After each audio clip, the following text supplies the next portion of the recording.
welcome, dear friends, to our time of devotional reflection for Monday, May the 29th, 2023. I'm Brian J. Monroe, pastor of Kitimat First Baptist Church in beautiful Kitimat, British Columbia. We are following John MacArthur's devotional book, Drawing Near, Daily Readings for a Deeper Faith.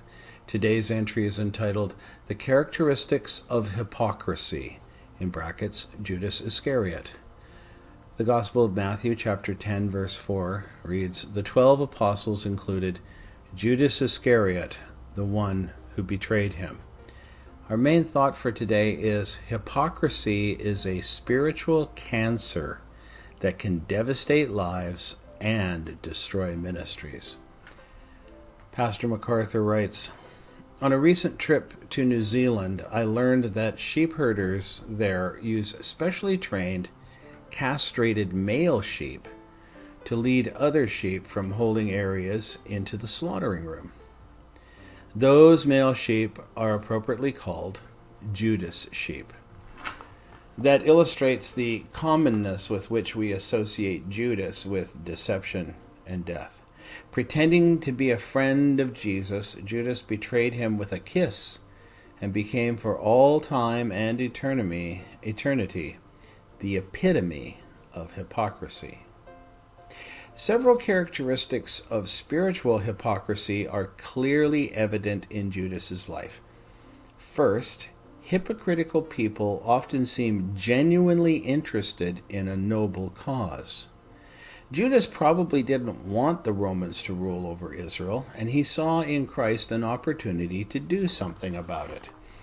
He probably had the common misconception that Jesus was immediately going to establish his earthly kingdom and put down Roman oppression. Second, hypocritical people demonstrate an outward allegiance to Christ. Many of those who followed Jesus in the early stages of his ministry deserted him along the way. John 6, verse 66 says, From this time many of his disciples turned back and no longer followed him. Now, not Judas, he stayed to the end. Third, hypocritical people can appear to be holy. When Jesus told the disciples that one of them would betray him, none of them suspected Judas. Even after Jesus identified Judas as his betrayer, the other disciples still didn't understand.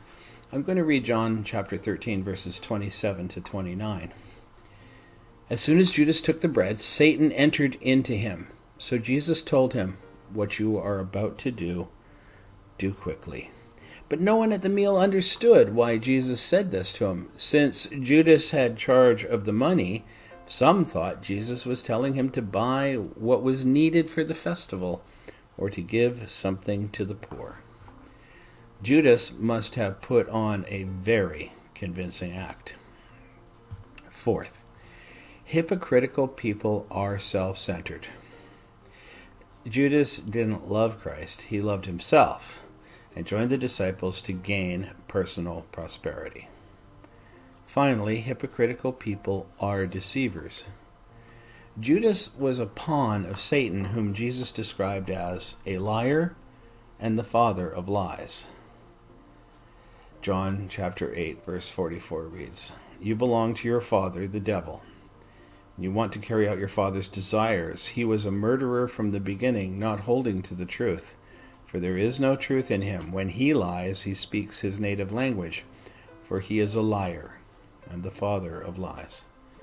Is it any wonder that his whole life was one deception after another? Speaking of Judas. Judas was an unbeliever, but hypocrisy can also thrive in believers if its telltale signs are ignored. Guard your motives carefully. Walk in the Spirit each day, and immediately confess even the slightest hint of hypocrisy. As always, my friends, I thank you for taking a few moments out of your day to listen to Pastor MacArthur's devotional reflection as I read it. I've recorded his suggestions for prayer and for further study in the description portion of this video, and I strongly urge you and encourage you to take time to pray and to do the further reading he suggests and answer the questions he asks. It will help you in your discipleship walk with Christ. And until we're able to be together again, tomorrow, I pray, to hear another devotional reflection from John MacArthur, I bid you go in the peace of the Lord.